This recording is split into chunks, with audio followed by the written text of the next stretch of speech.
In this video I show you how you can use pieces from the Warhammer range of miniatures to make your own cleric for use in D&D. Stay tuned.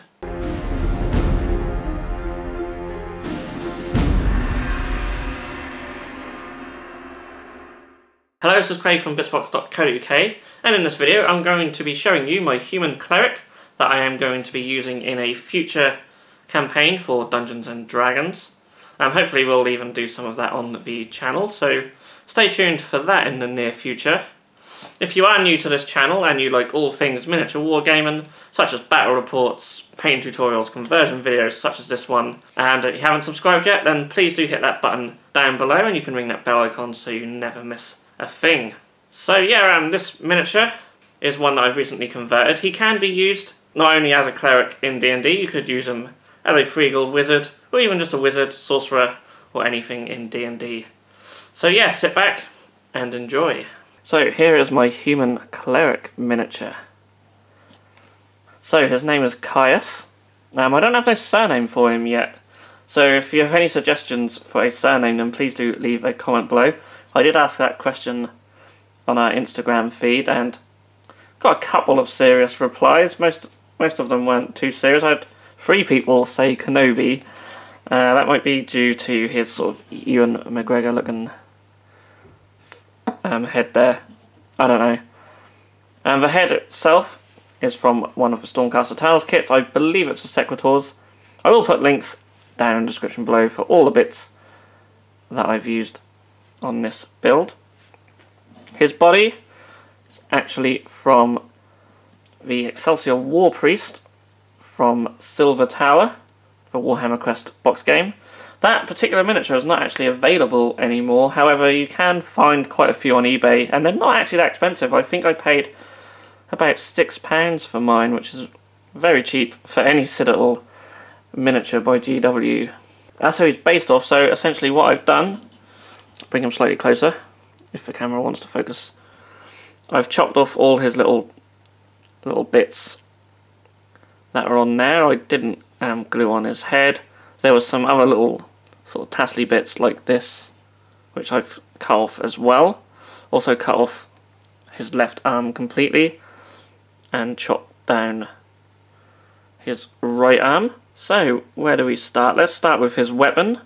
So his weapon is an Empire General's mace, and I've chopped it down to shorten it because I like the sort of shorter look of the mace. It sort of fits a cleric really well. The head, as I've already mentioned, is from Stormcaster Tales.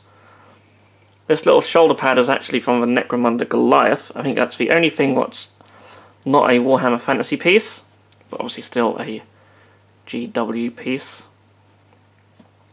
So his other hand is from the Empire Archers, I believe.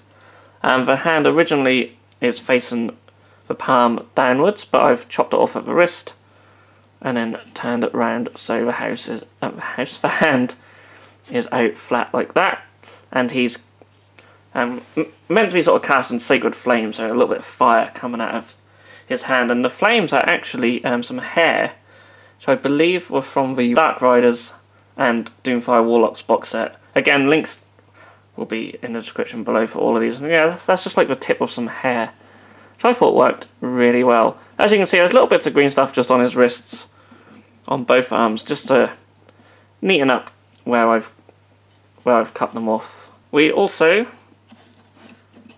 have just a few little accessories on him as well. So this pouch is from the High Elves Phoenix Guard.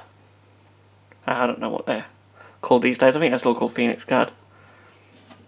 We also have from the Black Ark Corsairs, I believe, a little hand crossbow just tucked away there, and I've managed to tuck it between the gap between his cloak and his legs. And then lastly we just have some little crossbow bolts in this little quiver here, and I believe that's from the Warhammer Goblins. I believe there's goblins, that's their little quivers. I may be wrong on this, but I will look up. I believe that's what they are from. That's not something we stock on our site. And I think that is all the bits on him. So yeah, just a quick little video showing them off. I'm really proud of how this model came out actually. A lot of my conversions are quite sort of basic really. I sort of wanted to do something a little bit different on him. I'm quite proud of how I did the fire, and I think he has this really unique look to him. And yeah, you could use him as an Empire Battle Wizard for the free guild, no trouble at all. Of course, being used for D&D, I've sort of equipped him for weapons I'm using in D&D. We are playing 4th, and I know there's a lot of people who hate on 4th. I don't mind it. I do actually prefer 5th. I know the rules to 5th a bit better, but from what I have learnt from 4th, I actually think the combat's quite good. And yeah, so I've equipped him. I mean, his loadout is still good for 4th and 5th. Just in 5th, he would come with a shield as well, whereas he doesn't have a shield in 4th. I know we're not really a D&D channel, so there might be a lot of people who aren't too familiar with the game system, but it is something we want to do, and we are going to have an Age of Sigmar twist to it. It's going to be set in the Mortal Realms. So yeah, I'm really looking forward to that campaign. We're hoping to film some to have up on the channel in the future as well. So it will be D&D, but it will be set in the Mortal Realms, and that's why we've been choosing Warhammer parts to make our miniatures. And yeah, he essentially is going to be a free guild battle wizard. I believe the Jade Wizards are the sort of healers, so that's what he's going to be. Correct me if I'm wrong on that. I'm not all up with the lore just yet, but I will be obviously reading through a lot of it to help with my character's background and story. So yeah, that is Caius, no last name. Again, if you have any suggestions, please leave a comment below. If you have enjoyed this video, then please do let me know by giving it a thumbs up. I'm filming in our studio rather than in my office, and yeah, I think obviously the picture quality and production quality should be better in here. Certainly a lot brighter in here, and I'm going to try and do that more in the future for these conversion videos, so they'll be a little bit prettier. You still have to put up with me rambling on. However, you shan't have to put up with me rambling on any longer in this video, because all that's left to say is thank you so much for watching, and I'll see you again very soon.